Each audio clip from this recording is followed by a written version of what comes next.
Halo, balik lagi di channel YouTube aku, Dina Rapita. Nah, kali ini aku bakalan ngelanjutin dari pembahasan yang kemarin.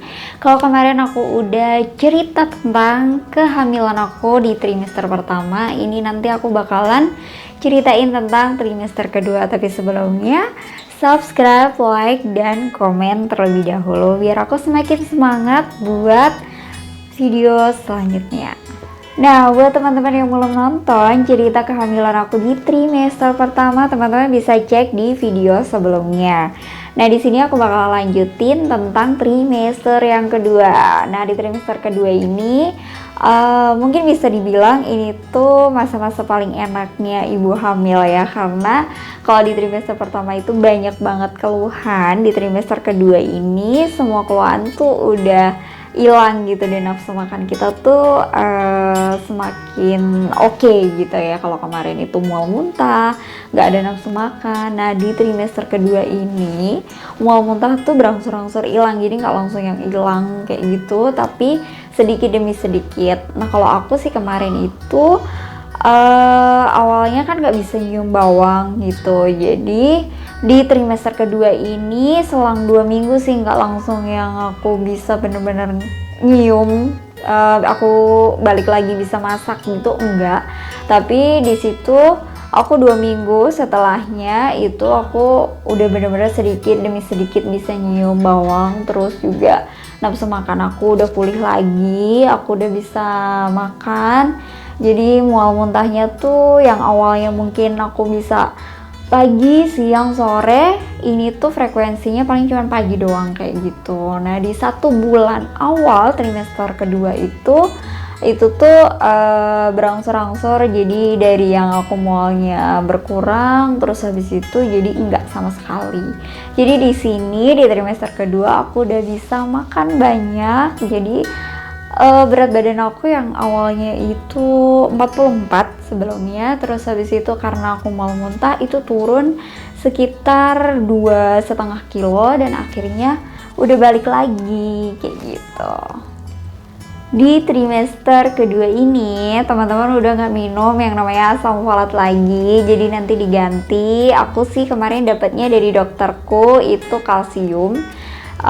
Itu buat baby ya, bagus buat baby, terus juga ada suplemen makanan gitu buat si ibunya gitu. Tapi balik lagi sih kayak gitu, biasanya teman-teman nanti konsul aja ke dokter, karena kan biasanya ada tes lab juga sebelumnya, jadi nanti disesuaiin sih sama kebutuhan si ibu itu gitu. Jadi nanti tiap orang itu biasanya beda-beda gitu. Kalau aku sih kemarin dikasihnya cuma 2 itu yang paling terpenting.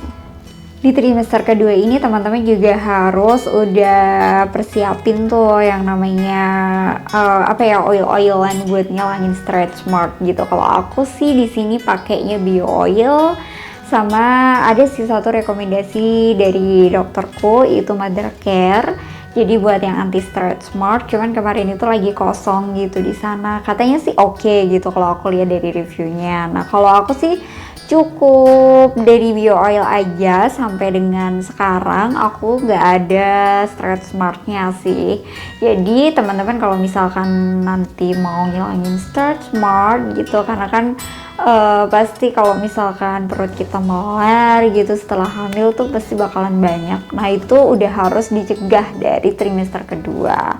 Teman-teman bisa beli samaan kayak aku bio oil gitu. Nanti juga aku bakalan cantumin juga linknya di bawah. Nah, selama kehamilan ini aku juga ada aplikasi sih. Jadi aplikasi yang aku gunain itu Teman Bumil. Itu tuh bagus banget aplikasinya. Jadi teman-teman bisa download, nanti itu tuh gratis. Teman-teman bisa cek tuh perkembangan baby dari misalkan weeks pertama sampai dengan weeks terakhir nanti. Jadi dia itu dikasih kayak semacam perkembangan di setiap weeks-nya. Jadi teman-teman juga bisa cek di situ baby kita tuh udah sampai perkembangan di mana sih gitu levelnya gitu, dan juga nanti kita tuh dikasih tahu juga perubahan di ibu itu seperti apa di weeks itu gitu. Jadi menurutku itu cukup membantu. Terus untuk trimester kedua ini teman-teman juga udah bisa cek jenis kelaminnya. Jadi nanti teman-teman udah bisa tahu tuh cewek atau cowok.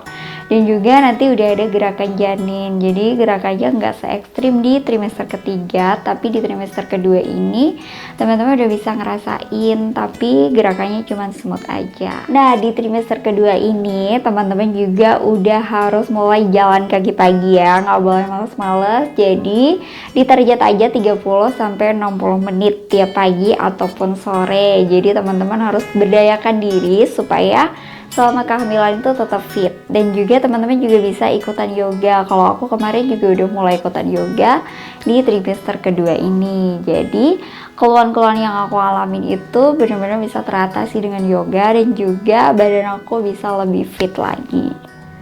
Nah, di trimester kedua ini teman-teman juga harus sudah belajar tentang menyusui, karena itu tuh penting banget walaupun ini masih trimester kedua gitu ya, masih jauh banget perjalanannya, cuman memang itu tuh yang bakalan banyak dramanya. Jadi sebenarnya kita tuh harus banyak belajar walaupun baru trimester kedua gitu. Kalau dokter aku sih udah nyaranin, jadi udah ikut kayak seminar-seminar ataupun kita bisa baca-baca dari buku gitu. Ya, yang bisa dilakukan dari sekarang itu breast care. Nah, kalau breast care ini gerakannya seperti apa bisa teman-teman cek di YouTube, itu contohnya udah banyak banget.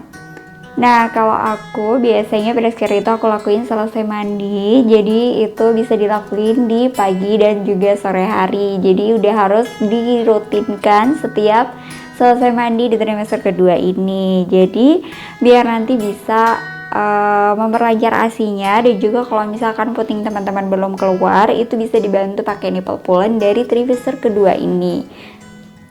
Untuk perubahan fisiknya yang pasti di trimester kedua ini udah kelihatan gitu ya. Jadi kalau trimester pertama kemarin mungkin perutnya belum kelihatan kayak hamil. Nah, di trimester kedua ini nanti akan ada perubahan fisik yang belum terlalu banyak sih, tapi perut itu udah mulai buncit gitu. Jadi beda banget sama trimester pertama. Nah, selama kehamilan ini teman-teman juga harus cek skincare yang teman-teman pakai. Jadi kalau misalkan skincare yang sebelumnya teman-teman pakai itu ada kandungan yang mungkin berbahaya, teman-teman harus ganti selama proses kehamilan. Nah, untuk bahan apa aja yang tidak bisa digunakan di ibu hamil, teman-teman bisa searching nanti di Google. Itu tadi cerita kehamilanku di trimester kedua. Nah, aku juga bakalan ngebuat cerita kehamilan di trimester ketiga. Jadi teman-teman jangan lupa subscribe, like, dan komen. Semoga video dari aku bermanfaat. Bye-bye.